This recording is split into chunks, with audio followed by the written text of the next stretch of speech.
नमस्कार, मी हुमरे बापूसाहेब. आपलं दैनिक संघर्ष योद्धा लाईव्ह न्यूजमध्ये सर्वांचं स्वागत. आज आपण गेवराई तालुक्यातील तलवडा या पोलीस स्टेशनमध्ये आहोत. या ठिकाणी येण्याचं कारण असं आहे की काही दिवसापूर्वी गेवराई तालुक्यातील गंगावडे या ठिकाणी प्रेम प्रकरणातून एका युवकाला मारहाण करण्यात आली होती आणि उपचारादरम्यान त्याचा मृत्यू झालेला आहे. आणि या प्रकरणामध्ये तलवडा पोलीस स्टेशनला किती आरोपीविरुद्ध गुन्हा दाखल आहे आणि कोणत्या प्रकारचा गुन्हा दाखल आहे आपण सविस्तरपणे जाणून घेण्यासाठी या ठिकाणी आपण उपस्थित. साहेब नमस्कार. नमस्कार. जो गंगावाडीला मारहाण प्रकरण झालं होतं त्याच्यामध्ये युवकाचा उपचारादरम्यान मृत्यू झालेला आहे. आपल्याकडे किती आरोपीची नोंद आहे, म्हणजे गुन्हा किती लोकांवर झालेला आहे आणि किती आरोपी अटक आहेत?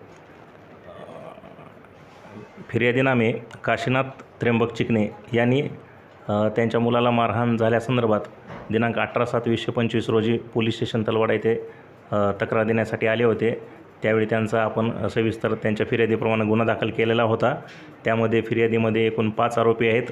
5 पैकी 3 आरोपी हे सध्या आमच्या अटकेमध्ये आहेत आणि 2 इतर आरोपी फरार असून त्या आरोपीचा सध्या शोध सुरू असून आरोपी शोधासाठी स्थानिक गुन्हे शाखेचं 1 पथक आणि पोलीस स्टेशनची 2 पथके नेमण्यात आली आहेत आणि माननीय वरिष्ठ यांच्या मार्गदर्शनाखाली सदर गुन्ह्याचा तपास पुढे सुरू आहे.